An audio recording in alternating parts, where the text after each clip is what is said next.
Oy guys, di nyo ba napapansin? Tingnan nyo yung lalaki oh, tingin ng tingin sa atin. Oo nga, napapansin ko rin. Sino kayang tinitingnan niya sa atin? Siguro si Nicole.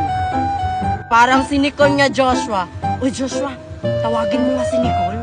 O ano na naman ang gagawin natin kay Nicole? Sabihan mo nga si Nicole kung sino yung tinitignan ng lalaki. Tapos tanungin mo na rin kung anong pangalan niya. Sige na nga, akala ko kung ano na.